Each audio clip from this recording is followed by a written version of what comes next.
Halo KMF, Assalamualaikum warahmatullahi wabarakatuh. Perkenalkan saya Aulia sebagai pemandu Kasatid kali ini. Untuk Kasatid kali ini, saya kedatangan tamu spesial. Teman-teman pasti tahu dong siapa aja nih akang-akang yang ada di sini. Nah bener nih, untuk akang yang pertama ini ada Kang Rio yang merupakan ketua dari DPM. Yang di tengah ini ada Kang Ferdian yang merupakan ketua dari MPM, dan yang terakhir ada Kang Gilang dari ketua dari PO. Jadi akang boleh dong memperkenalkan dirinya terlebih dahulu. Baik, bismillahirrahmanirrahim. Assalamualaikum warahmatullahi wabarakatuh. Izin memperkenalkan diri, nama saya Gilang Mobil dari angkatan 2019. Alhamdulillah untuk periode sekarang diamani sebagai Ketua BEM KMF Farmasi Unjani periode 2022-2023. Baik, assalamualaikum warahmatullahi wabarakatuh. Selamat pagi, siang, dan sore. Selamat malam. Izin memperkenalkan diri, nama saya Rio Sarom. Saya dari KPU 2019. Alhamdulillah diamanahi sebagai Saya yang baik. Bismillahirrahmanirrahim. Assalamualaikum warahmatullahi wabarakatuh. Halo semuanya, rekan-rekan KMF. Selamat pagi, selamat siang, selamat malam. Dimanapun kalian berada. Sebelumnya izin memperkenalkan diri. Nama saya Ferdian Akbar dari angkatan 2019. Alhamdulillah pada periode kali ini saya diamankan menjadi Ketua Umum MPM KMF Farmasi Unjani periode 2022-2023. Ya kakak udah siap nih buat mulai kasrat pada hari ini? Siap ya? Oke, udah siap ya kakak. Gimana semua kabarnya baik? Alhamdulillah baik. Baik, dan teman-teman juga pasti baik kan keadaannya? Amin. Nah untuk sekarang ini kita masuk ke sesi pertama nih Kang. Nah untuk sesi pertama ini kita mau sharing-sharing nih. Kita pengen tahu dari KMF tuh kegiatan dari Akang ini. Kan ke Akang ini sibuk ya. Dari sekarang tuh ada yang jadi ketua DPM, ketua MPM, dan ketua BEM. Nah dari pengalamannya itu sebelum jadi ketua-ketua ini tuh Akang tahu ngapain sih kok bisa jadi ketua-ketua kayak gini? Oke, mungkin dari aku dulu ya Kak. Ya boleh. Kalau dari aku dulu sih, dulu pertama awal mula masuk ke sini itu aku ikut sekolah BEM. Jadi dulu kebetulan ikut sekolah BEM jadi pemuda 7. Terus waktu itu juga sempat beberapa kali ikut kepanitiaan. Pertama itu ada inaugurasi yang 2019 yang ketuai sama ketua DPM juga waktu itu. Terus ikut serangkaian yang angkatan 2020. Habis itu ikut LDO juga. Terus habis ikut LDO, alhamdulillah ikut lagi jadi ketua serangkaian. Kemudian ya alhamdulillah menjadi ketua BEM. Kalau dari Akang lainnya mungkin? Ya, ini Suke. Kalau dari saya sendiri dari awal pertama mungkin diawali kalau itu jadi ketua inaugurasi 2019 juga. Nah, habis itu dari saya sendiri itu ke DPM menjadi staf komisi 3. Komisi 3 kita diamanahi untuk meneruskan di DPM juga menjadi DPM dari 2022 dan 2023. Terakhir nih dari kamu ya. Oke, kalau misalkan dari saya ya, yang pertama itu kan dari MPM sendiri itu berasal dari 4 angkatan termuda dan 1 perwakilan dari BSO ya. Yang pasti pertama itu berawal dari awal mula pembentukan saya menjadi seorang KMF. Yang pertama kan ada 3 jenjang. Yang pertama ada PK atau kita bisa kenal dengan pengenalan kampus, kemudian juga ada kaderisasi, kemudian juga ada malam bimbingan kayak gitu. Nah pada saat dulu itu sebelum saya menjadi ketua angkatan memang istilahnya mah saya itu ingin sekali dalam membantu angkatan gitu, dan alhamdulillah juga ternyata pada saat mabim ini alhamdulillah saya diamanahkan gitu oleh teman-teman untuk menjadi ketua angkatan. Nah setelah itu barulah saya itu masuk jadi wakil ketua 3 MPM itu pada saat di sidang umum MPM pada saat itu pada periode pada periode TST seperti itu. Nah perjalanan itu dimulai gitu ya, saya bertahap kemudian untuk menjadi wakil ketua. Nah berbeda gitu ya dengan rekan-rekan dari BEM sama DPM mah banyak sekali gitu teh dari segi pengalamannya. Nah saya juga gitu ya selaku MPM karena keterbatasan kita tidak boleh mengikuti kepanitiaan yang di dalam BEM-nya sendiri gitu ya Pak Gilang. Jadi saya itu lebih mengeksplor diri saya itu di ranah universitas. Dulu tuh pada saat saya masih mahasiswa baru, saya mengikuti inaugurasi di tingkat universitas itu menjadi anggota Humas. Kemudian juga saya juga mengikuti dari MPM Universitas MPM KM Minjani kayak gitu. Nah kemudian setelah itu alhamdulillah pada periode kali ini saya diamanahkan gitu untuk menjadi seorang ketua umum seperti itu.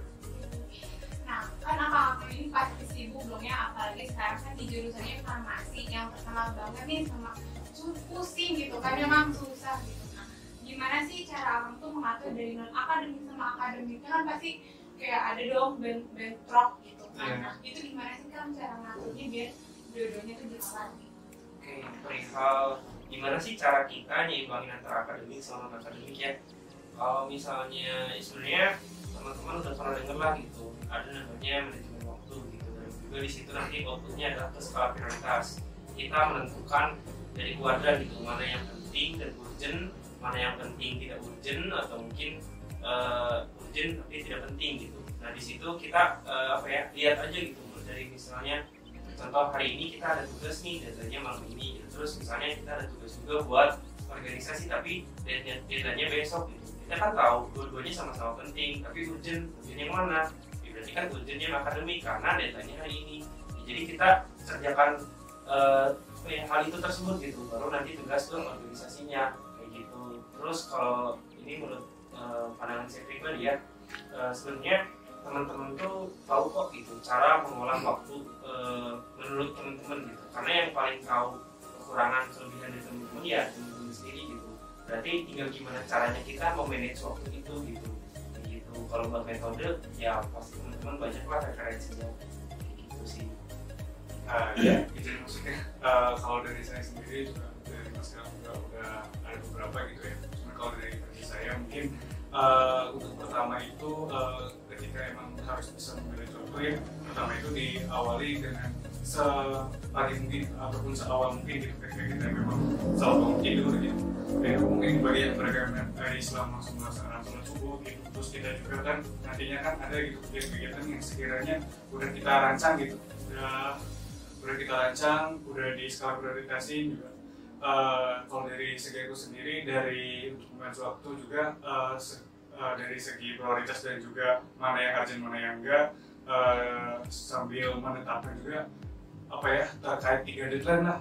Sekiranya memang hari ini gitu harus olahraga, berarti olahraga gitu. Sekiranya hari ini memang harus renang, berarti renang gitu. Sekiranya hari ini gitu entah itu melakukan hal apapun gitu, misalkan ngebersihin rumah ataupun ya nyiram tanaman segala macam lah gitu.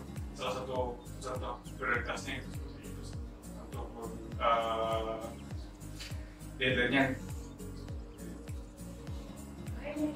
Kalau misalkan dari saya ya, saya mah menambahkan akhirnya dari pandangan dari Kang Gilang, dari Kang Gilang juga. Kalau dari saya mah, tadi kan udah banyak ya tipsnya dari Kang Gilang sama Kang Rio. Palingan ini teman-teman, semua itu berawal dari perencanaan yang baik. Nah tapi ketika udah perencanaan yang baik, pasti ada pelaksanaan juga. Dan pada saat pelaksanaan pasti ada juga yang namanya evaluasi ya teman-teman. Nah pada saat pelaksanaan juga, ketika kita melakukan manajemen waktu ataupun menentukan skala prioritas, kita tuh istilahnya nggak terus-terusan mulus gitu. Pasti kita tuh bakalan bentrok, pernah mengalami yang namanya itu ya kebentrokan terus ya. Tapi dari awal kebentrokan itu malah terjadi gitu, malah bisa terbentuk kita tuh dalam pembentukan manajemen waktu itu. Jadi istilahnya mah kalau kita mau berikut bercimpung ke organisasi ataupun ke non-akademik ya gak usah takut dengan manajemen waktu. Yang penting dari teman-teman tahu perencanaannya seperti apa, dan ketika nanti menghadapi suatu kebentrokan pun ya tidak masalah, teman-teman jangan bernegatif thinking, bahkan itu adalah suatu proses betul ya, proses dalam pembentukan kita dalam manajemen waktu itu. Gitu sih pandangan saya. Ya, terima kasih. Nah tadi kan udah nih tips untuk menyeimbangkan akademik dan non akademik. Nah sekarang dari KMF mungkin ada yang mau nih untuk masuk Ormawa, tapi mereka bingung gimana sih caranya biar aku tuh seneng gitu masuk ke Ormawa. Nah mungkin dari akang bisa ngasih tips tuh gimana sih caranya biar kita tuh seneng untuk menjalaninya gitu. Mungkin dari saya lagi ya. Jadi mengenai gimana sih biar kita tuh senang atau misalnya nyaman lah ya kita dalam berorganisasi. Mungkin di sini kita sama-sama berorganisasi tapi dalam 3 bidang yang berbeda gitu, dari DPM, MPM, dan saya juga dari BEM. Kalau dari saya sendiri gitu ya, akhirnya bahwa pertama kita tentuin dulu gitu tujuan itu kita mau ngapain sih kayak gitu. Karena kalau misalnya kita melakukan sesuatu tanpa tujuan ya kita bingung gitu atau ngawang-ngawang kayak gitu. Terus yang kedua kalau dari saya pribadi ya, karena saya pribadi itu orangnya yang suka ngobrol gitu, dan saya melihat bahwa kebanyakan gitu ya orang-orang organisasi itu pada mereka tuh jago gitu di public speakingnya. Terus ketika misalnya ketemu orang-orang tuh mereka nggak canggung, tapi mereka tuh ya langsung ngobrol lah gitu kayak gitu. Nah itu yang yang menginspirasi dari saya gitu. Dan selain itu juga ya ketika dulu pas masuk maba adalah seseorang gitu yang itu tuh memotivasi saya gitu. Kenapa sih si Abang itu tuh bisa berdiri di depan sana, berbicara dengan lantang, memberikan semangat kepada kita sebagai seorang mahasiswa baru gitu. Saya bisa nggak sih di sana kayak gitu.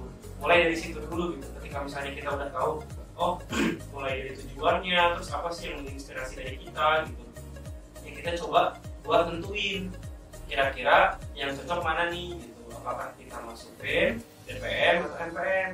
Kita lihat dulu, oh BEM itu seperti ini, oh MPM itu seperti ini, DPM itu seperti ini. Mana sih yang kira-kira kita cocok? Misalnya kita cocok masuk ke DPM, ya udah kita tinggal cobain. Atau enggak minimal sebelum kita cobain tanya-tanya dulu nih ke kakak tingkat yang pernah ikut DPM gitu. Gimana sih di DPM itu atau gimana sih di BEM itu gitu. Nah ketika menjalaninya, ya pastilah banyak senangnya, susahnya, atau sedihnya dan sebagainya. Tapi kalau dari saya sendiri mikirnya ambillah yang positifnya gitu. Kalau misalnya kita ngambil yang jelek-jeleknya mulu, udah semua juga pasti ada jeleknya gitu. Kapan kita beresnya gitu sih. Berarti tips dari kami langsung buat teman-teman harus cari tokoh idola yang bisa jadi cerminan nih buat teman-teman. Mungkin dari teman-teman juga bisa ambil contoh dari ketiga ini. Buat dari kami mungkin tips. Iya, kalau dari saya pribadi ya, pertama mungkin berkomitmen terlebih dahulu ya dengan sekalian. Jadi memang kita tuh harus berkomitmen sama diri kita sendiri gitu. Ketika memang kita siap gitu untuk bisa menjelajahi kehidupan gitu, ataupun memang hidup kan memang penuh dengan penuh dengan lika-liku ataupun memang tantangan gitu. Jadi memang harus berkomitmen juga gitu dari kita yang mengawali, kita juga yang mengakhiri. Satunya juga kan bertanggung jawab gitu ya. Tapi dari saya sendiri memang ketika memang ingin berorganisasi, yang pertama ya salah satunya tadi bertanggung jawab, serta memang pengalaman itu kan benar-benar harga yang tidak bisa dibayarkan dengan nominal apapun gitu. Jadi ya ketika kamu bersiap untuk menuju gitu ya, entah itu seberapa langkah besar pun, ketika tidak diawali dengan langkah kecil ya tidak ada capaian apa-apa gitu. Dan juga untuk langkah sekalian, setiap orang tuh punya jatah gagal masing-masing gitu ya. Maka habiskanlah gitu jatah gagal kalian itu pada saat muda gitu. Karena memang nantinya ketika kita cepat gitu ya mencari ataupun udah berkali-kali banyak jatah gagal gitu ya, disitulah kita hidup belajar dengan pengalaman dan mencapai kesuksesan. Dan seperti itu. Teman-teman ya, jadi kalau dari Ariel itu pengalaman, karena nggak bisa diulang ya kan, kalau harus ada pengalaman. Jadi kamu mungkin kalau misalkan dari saya, makanya saya sedikit menambahkan. Tadi kan gimana ya tipsnya biar kita tuh senang dalam organisasi gitu ya. Nah ketika kita masuk ke organisasi, yang saya cari di rumah yaitu mencari hal-hal baru. Itu yang paling penting biar kita itu selalu ada motivasi untuk langkah-langkah ke depannya. Step by step itu ada gitu. Misalkan hal yang ingin saya capai di tahun saya, misalkan di 18 tahun ataupun 19 tahun itu apa sih yang ingin saya capai, itu dicari terus hal-hal baru, sehingga nanti ketika teman-teman KMF gitu ya mungkin ingin ikut kepanitiaan ataupun ingin ikut formawa, itu tuh tidak stagnan dan tidak merasa bosan gitu, karena ada loh banyak hal-hal yang memang bisa kita cari tentang dari segi formawanya, tentang dari segi kita kehidupannya, tentang cara kita berpandangan dalam menyikapi suatu masalah gitu. Itu yang harus kita cari, sehingga nanti pun waktunya kita tuh terbentuklah sikap bijak di dalam diri kita sendiri ketika menghadapi suatu permasalahan kayak gitu. Jadi dari teman-teman itu harus explore ya, explore. jadi jangan diam di tempat lempar, jadi kita cari yang baru kayak gitu. Nah ini terakhir nih Kak, mungkin kan akang-akang semua tuh punya dong harapan buat KMF kedepannya dalam bidang non akademik ya. Nah apa sih harapan akang buat teman-teman dan buat KMF itu kedepannya? Kan dia mungkin harapan buat teman-teman KMF ya, yang mungkin tadi kita udah ngedengerin lah gitu, apa sih yang buat kita tuh senang di organisasi gitu. Ya kalau harapan buat teman-teman KMF balik lagi gitu, kita pengennya teman-teman KMF itu mau mengeksplor, carilah hal-hal yang baru gitu. Sayang loh, kuliah itu cuma 4 tahun gitu. Masa sih kita cuma mau fokus aja belajar itu sebuah kewajiban bagi kita. Tapi apa sih yang membedakan kita dengan teman-teman yang lain? Poin plusnya apa? Ya tadi, ayo kita cari sesuatu hal yang baru. Baik itu misalnya teman-teman ikut BSO, Ormawa ataupun yang lainnya hobi gitu. Tapi ayolah gitu, kita mari cari sesuatu hal yang baru. Sayang gitu waktu 4 tahun kalau misalnya kita sia-siakan gitu sih. Yang lainnya paling kalau dari saya ya, seperti yang sudah dikatakan juga gitu ya, kita itu memang harus banyak-banyak mengeksplor diri kita gitu, ekspresikan diri kita gitu, entah itu dalam kegiatan akademik yang apapun itu gitu, yang sekiranya memang bermanfaat, ya itu akan menjadi keunggulan kalian gitu ke depannya gitu, yang nantinya mungkin bisa menjadi standar kompetensi tinggi lah gitu bagi dalam diri kalian gitu, sehingga ya kalian pun gitu punya apa sih kalau punya aura lah gitu, ataupun memang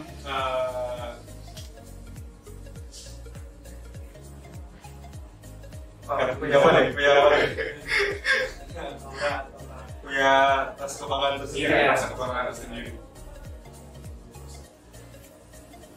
Oke, kalau misalkan dari saya kan, untuk harapan untuk teman-teman keluarga mahasiswa pengurus Sundiani, harapan dari saya Pak, buat teman-teman yang belum berkecimpung di dunia non akademik, ayo berkecimpung, keluar dari zona nyaman teman-teman, saya harapannya. Terus juga ikut berkontribusi aktif gitu dari segi bidang non akademiknya, entah dari kemampuan masing teman-teman. Teman-teman ada yang suka otomotif, kita kan ada PAT gitu ya, permasalahan tim ataupun yang ikut sedang kesenian, ada bengkel seni, kemudian ada yang ikut apa yang suka kerohanian, ada ASO, kemudian ada yang suka olahraga, itu ada usaha ya, ada VFC. Terus ada pun yang misalkan pengen, saya ingin jadi sosok pemimpin gitu ya, besok bisa masuk ke DPM ataupun ke BEM ataupun nanti ke MPM misalkan ya, kayak gitu. Jadi istilahnya Pak, teman-teman, ayo keluar dari zona nyaman teman-teman, dan saya yakin kok ketika teman-teman bisa berani melawan arus zona nyaman teman-teman sendiri, bakal banyak hal yang teman-teman dapetin dengan bidang itu seperti itu. Terima kasih ya Kang, tips-tipsnya semoga bermanfaat banget buat KMF apalagi yang penasaran banget sama orang-orangnya gitu. Untuk selanjutnya nih Kang, untuk sesi 2 kan tadi kita ada tips and trick lah atau kesibukan anak-anak. Nah, untuk sesi 2 kali ini kita ada UNBK. UNBK itu ada Ujian Nasional Biroklastra.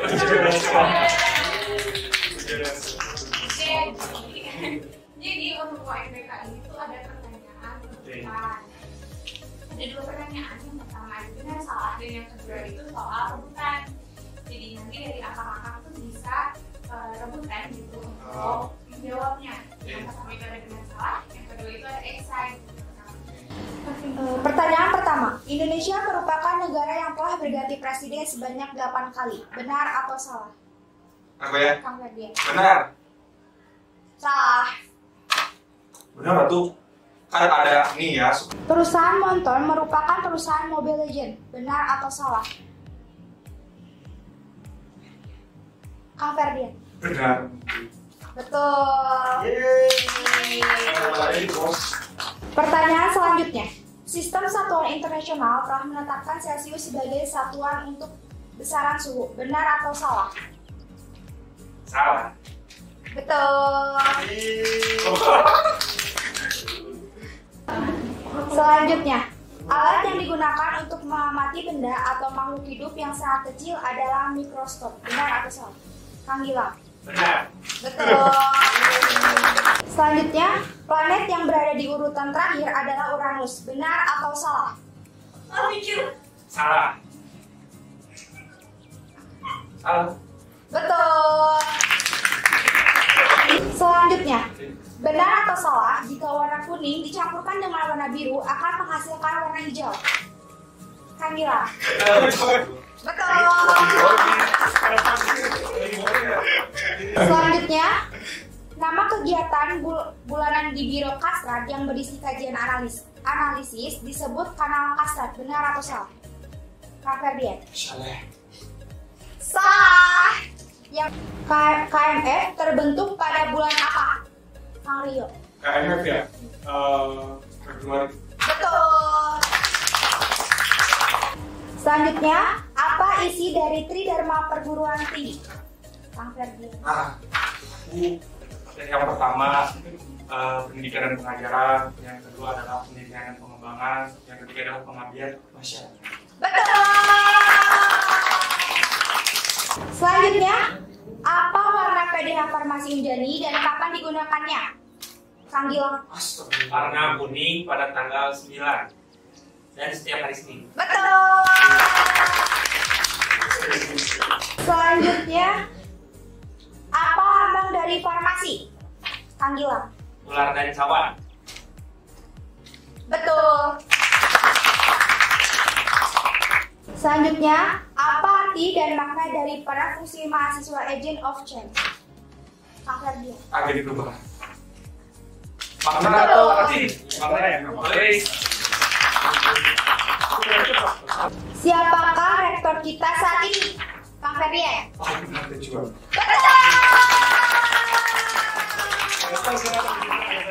Ada berapa badan kelengkapan di Farmasi Unjani?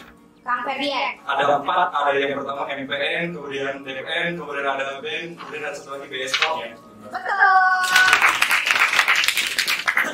Selanjutnya, ada berapa departemen dan biro dari BEM KMF Farmasi Unjani? Saya nggak tahu ya, tapi Kang Gilang. Ada 7 departemen dan 1 biro. Betul. Selanjutnya, apa saja badan kelengkapan dari DPM KMF Farmasi Unjani? Ya, Amri. pokoknya ada komisi 1, komisi 2, komisi 3 dan juga badan kehormatan. Betul. ini pasti aku ini. Kata DPM muda. Selanjutnya, ada berapakah wakil ketua MPR? Kang Ferdian. Ada 4, wakil 3 sama wakil 4. Betul. Amlodipin merupakan obat untuk Kang Rio. Obat hati.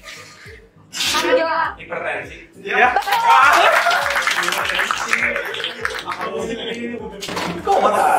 Selanjutnya, alat yang digunakan untuk mengukur panjang gelombang disebut Kang Ferdian. Panjang gelombangnya? Iya. Spektro ya? Spektrofotometri. Betul. Selanjutnya, obat yang masuk ke dalam tubuh melalui mulut disebut sebagai rute pemberian secara Kang Rio. Harap. Betul.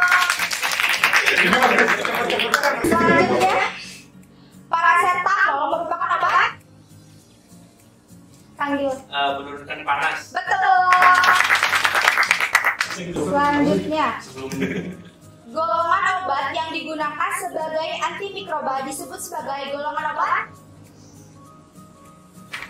Kang Ferdian. Antibiotik.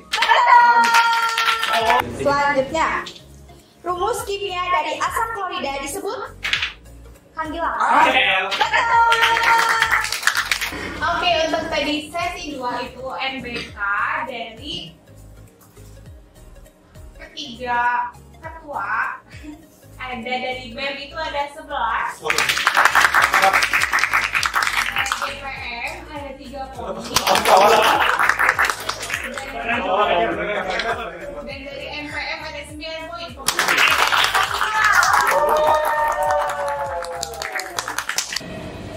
Untuk yang sesi 3 ini ada game siapa paling. Nah, siapa paling ini nanti jawabannya bisa ditunjukin lewat foto yang ada di tangan Akang. Jadi nanti jawabannya yang paling tepat angkat fotonya tinggi-tinggi. Siapa? Siap. Oke, siapa paling? Pertanyaan pertama. Siapa yang paling banyak ikut kepanitiaan?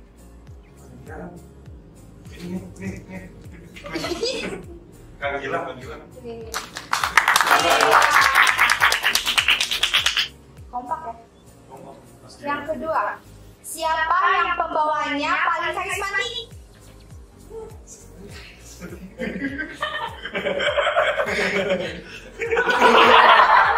Oke, Kang Ferdian ya. Sendiri ya. Oke, selanjutnya, siapa yang paling sabar?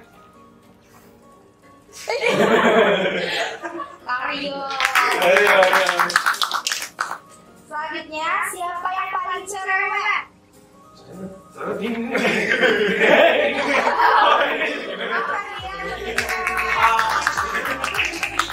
Oke, selanjutnya, siapa yang sering terlambat? Jelas.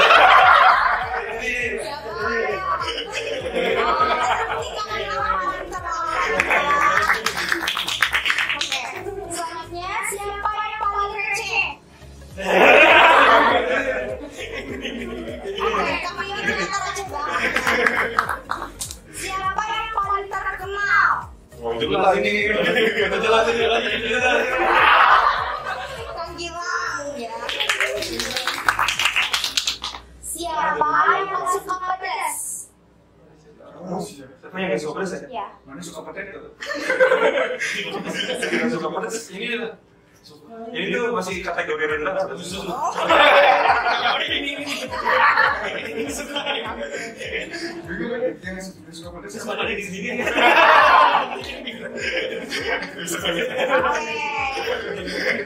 Oke, selanjutnya siapa yang paling tegas?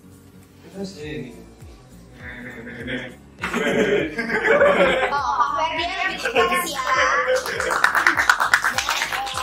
Soal terakhir dari siapa paling? Siapa yang paling pecinta hewan? Ternyata kembali. Ternyata kan Rio lebih pecinta hewan. Oke, selanjutnya kita ke soal seberapa kena. ketahuan mula tuh. Jadi untuk yang terakhir ini ada seberapa kena. Jadi nanti dari masing-masing dapat bisa ngejawab ya kamu ya. Jadi nanti untuk soalnya dibacain juga besok. Oke? Oke. Ya. Oke. Seberapa kena? Pertanyaan pertama, di manakah rumah dari masing-masing ketua Ormawa? Apa itu? Angkat tangannya. Dari siapa dulu nih? Aku ya. Ya boleh angkat aja. Dari kamu ya? Mungkin dari Kang Gilang itu di Pasir Koja di Bandung. Kalau ini dari Indramayu. Oh, saya sendiri Cikarang. Kalian sangat kenal ya. Soal selanjutnya, berapa ukuran sepatu dari masing-masing ketua Ormawa? Kang Rio. Dari masker mungkin 43 ya. Dari Mas Gila mungkin 41. Ada koreksi? Ada. Ternyata masih belum tepat ya Kang. Aku sama Gilang itu 42, dia itu 43. Aku mau Apa ciri khas dari setiap ketua Ormawa? Boleh dari Kang Ferdian. Ciri khas dari setiap Ormawa yang pertama, Kang Gilang itu sangat kritis, gitu ya, mengkritisi. Kalau Kang Rio itu lebih menenangkan kita sedang di keadaan-keadaan yang sedang panas, gitu. Dan juga sabar. Kalau saya sendiri ya lebih bisa hadir aja teman-teman semuanya. Betul? Betul tidak? Ada yang mau ya dikoreksi? Ya mungkin ditambahin ya, kalau mungkin saya itu bagaikan api gitu. Kalau Kang Rio itu sebagai air dan dia tengah-tengahnya lah gitu. Saya menjaga kayak gitu. Tapi nggak bisa kasih. Oh enggak. Saya itu kayak bagaikan ini dapat. Tidak dapat. sabun. Ketika ini adalah air, ininya saya sabun. Oke. Baik, kita ke pertanyaan selanjutnya. Apa genre musik favorit dari setiap ketua Ormawa? Boleh dari Kang Ferdian. Ini kalau pertama ini kakak ini ya. Kalau dari saya sendiri pop rock. Kalau ini klasik atau enggak ini apa yang namanya itu? Klasik. Aku baru tahu. Gimana? Ska ini karena ska musik ska. Betul ya? Aku lebih ke pop alternatif. Aku lebih ke ini sih, agamis gitu. Masya Allah. Alhamdulillah. Mungkin dengan teman-teman yang apa sendiri silakan rezeki mereka ya. Kalau ini nanti mereka ska gitu. Oke, baik. Pertanyaan selanjutnya. Pada tahun dan tanggal berapa setiap ketua Ormawa lahir? Cuma hafal tahunnya aja. Gak apa-apa, coba Kang Rin. 2000. Sama juga. Nggak, kalau saya tahu ini tahun-tahunnya aja ya. Kalau ini 2001, saya 2001. Ini Sudah 9. Betul? betul. Kenal sekali. Selanjutnya, apa hal utama yang dilakukan setiap ketua Ormawa ketika waktu luang? Oke, saya sendiri. Oke, Kang Gilang. Kalau dari Bang Rio sendiri tuh paling senang dia tuh ini apa ngurusin rumah. Jadi kayak misalnya ngasih makan kucing, nyiramin tanaman. Kayaknya bapak-bapak sekali Sifat yang memelihara. ya sifat memelihara gitu. Kalau Kang Ferdian, kalau misalnya lagi luang, gitu, biasanya kucing. Kucing kayak gitu. Kalau saya gitu ya, saya lagi luang biasanya apa ya? Ya tidur sih. Kayak gitu. Betul? Sendiri kok. Sendiri kok. Kalau saya ini pas lagi luang apa, antara tidur dan olahraga gitu. Olahraga. Gimana nih Kang Rio? Bener, kalau mungkin dari Mas Gilang kadang-kadang emang suka touring-touring gitu ya. Kadang-kadang lihat Instagramnya suka jalan-jalan lah ya, ibaratnya main bang gitu sini. Kayak tempat-tempat wisata gitu, tempat-tempat yang sekiranya enak buat foto-foto gitu. Kemarin ke Pangalengan aja jalan-jalan gitu dari Mas Ferdian, mungkin ya suka juga gitu kayak olahraga gitu. Paling dari aku ya bener bisa sendiri. Oke. Ke soal berikutnya. Apa rutinitas harian setiap ketua Ormawa? Aku Boleh dari Kang Gilang. yang pertama kita pasti belajar. Karena kan kita tadi kan pengen menyimak. Jadi kita pasti belajar. Kita bersama. Belajar itu mau buka PPT gitu ya, buat kemudian video pembelajaran, atau misalnya kerja tugas, atau jadi apa ya itu kita. Yang kedua kita pasti urusan organisasi, kayak misalnya rapat, semua rapat komisi, rapat panitia, atau rapat MPM. Yang ketiga ya kita biasanya ngobrol sama adik-adik. Jadi dari adik-adik 2020, 2021 kita suka ngobrol berbagi pengalaman. Kita ada tambahan Gimana deh? Nah, kalau misalkan dari aku ya misalkan Mas Gilang pertama mungkin seperti saya kan kita belajar itu sesuai dengan kita sebagai mahasiswa gitu. Kedua juga kan berbeda dengan organisasi gitu, terus aktivitas yang sekiranya memang bisa dikerjakan di rumah gitu, salah satunya membantu orang tua dan lain sebagainya gitu. Terus juga aktivitas yang sekiranya menyiarkan juga gitu, mungkin kayak untuk jogging atau olahraga gitu. Kalau saya mah tambahannya paling kita tadi kayak sedikit banyak tentang fokus ke akademik juga, ke organisasi juga. Yang terakhir kita tuh ketika ini sering nongkrong, ngopi, teman-teman kita ngopi nanti lagi bareng-bareng. Kita ngopi sama 3 orang. Oke. Kita ke pertanyaan selanjutnya. Apa bakat terpendam dari setiap ketua Ormawa? Waduh, bakal terpendam ya. Bakal terpendam. Berarti ini nih. Yang pertama kalau dari Mas Fidel sendiri itu sama saya senang banget di dunia musik. Kalau kalian di dunia musik cinta. Ada tambahan? Enggak. Bakat terpendam saya sih, saya suka kuliner lah. Jadi suka mencoba makanan-makanan Sama nonton. Kita udah sering nonton dulu. Baik. Oke, selanjutnya sebutkan satu fakta yang belum banyak diketahui dari masing-masing ketua Ormawa.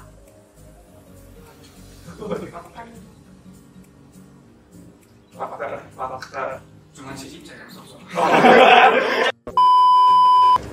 Oh ini oke. Dari Kamila. Oke. Kalau Bang Rio itu penting fakta ya. Kalau dia tuh sering kemana-mana tuh sendiri. Kalau Bang Rio. Kalau Ferdian fakta. Kalau mandi lama.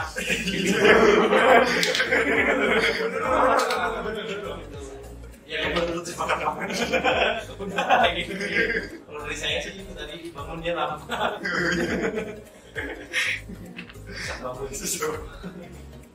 Dari yang lainnya ada yang mau ditambahkan? Serius? Kalau dari Mas Fer biasanya ya, makanya misalnya sebenarnya ya, kalau misalkan dari Mas Fer nih ya, Pak JKU gitu ya, besok jogging. Nah orang yang ngajak joggingnya itu yang bisa diajak jogging. Oh iya sih itu.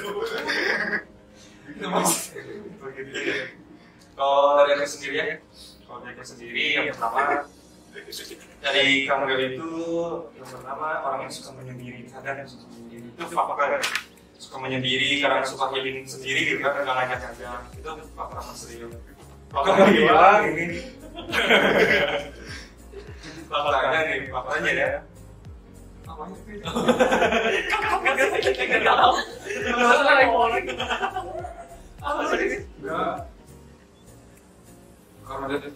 Kalau dari Mas Gilang sekarang healingnya dia sendiri lagi. Ya dari aku dulu Bang ya. Kalau menurut aku gitu, kalau dari Bang Rio gitu sama ketua DPM dia tuh orangnya benar, tadi penyabar dianya. Terus dia tuh nggak mau memperlihatkan kepusingannya dia gitu. Jadi kita tuh taunya ya dia tuh nggak apa-apa, padahal dia tuh ya banyak beban pikiran dan sebagainya gitu. Ya yang aku salutnya itu gitu. Jadi nggak ekspresif lah orangnya tuh kayak gitu. Paling pesannya ya jangan dipikirin sendiri gitu Bang. Jadi kita bagi-bagi aja gitu maksudnya. Kepusingannya apa ya kita bagi-bagi, kita komunikasikan bareng-bareng. Terus kalau misalnya Ferdian itu orangnya ya sebenarnya bagus sih, maksudnya dalam hal ketegasan dan ketegasan ketimbang kita berdua gitu, dia yang paling tegas dan dia yang paling bisa buat tahu posisi ketika misalnya dia harus tegas kapan, dia harus membaik, melunak kapan gitu, dia yang paling tahu lah kayak gitu. Paling kalau pesannya ya cepet-cepet dapet cewek gitu, jangan sendiri. Kalau dari Mas Gilang sendiri ya, kalau dari Mas Gilang sebenarnya orangnya tuh enak diajak untuk bertukar pikiran, terus juga enak diajak kalau misalkan nyari-nyari sesuatu yang hal-hal yang baru gitu, ataupun inovasi-inovasi yang baru gitu. Enak lah buat diajak berpikir ke depan gitu. Kalau dari Mas Gilang, kalau dari Mas Ferdian itu salah satunya mungkin bisa melihat posisi juga gitu, dalam artian bisa menengahi lah gitu. Terus juga untuk pesan-pesannya dari Mas Gilang mungkin ya, kalau dari Mas Gilang nih segeralah gitu ya dipublish gitu ya. Terus mungkin dari Mas Fer juga ya, pesannya mungkin segera dipertemukan lah gitu. Ya, kalau dari aku sendiri ya, yang pertama mungkin dari mana dulu nih? Teman-teman mulai dari KPM atau KDPM dulu?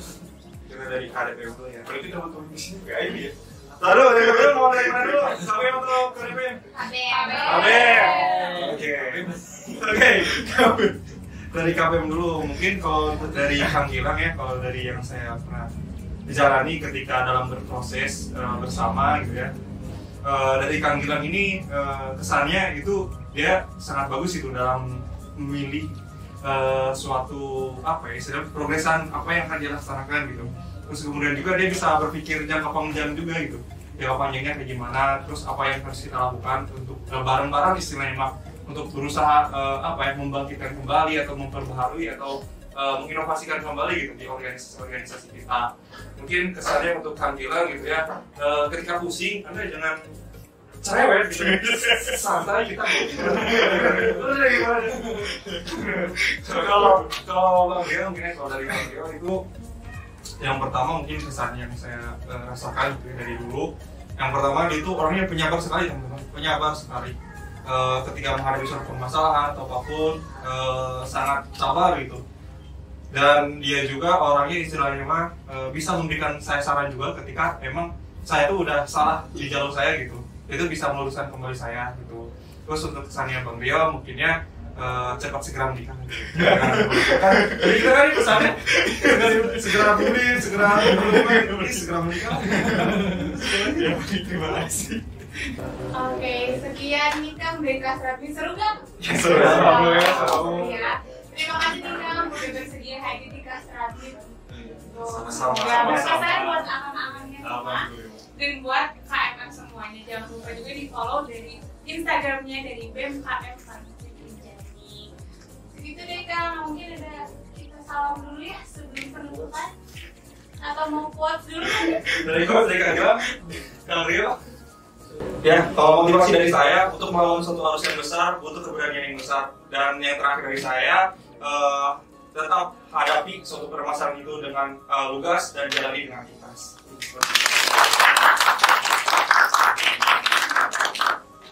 Baik, saya Aulia sebagai pemandu dari Kasratmin mewakili Biro Kasrat BMKM Farmasi menjadi undur diri. Kita ada salam ya lah, mau salam dulu. Namanya bisa diangkat tangan kirinya untuk rekan-rekan di sini ya. Salam perubahan. Salam hidup mahasiswa. Hidup farmasi. Hidup farmasi. Hidup farmasi. Gimana teman-teman, seru kan? Ditunggu episode selanjutnya ya. Wassalamualaikum warahmatullahi wabarakatuh. Waalaikumsalam warahmatullahi wabarakatuh.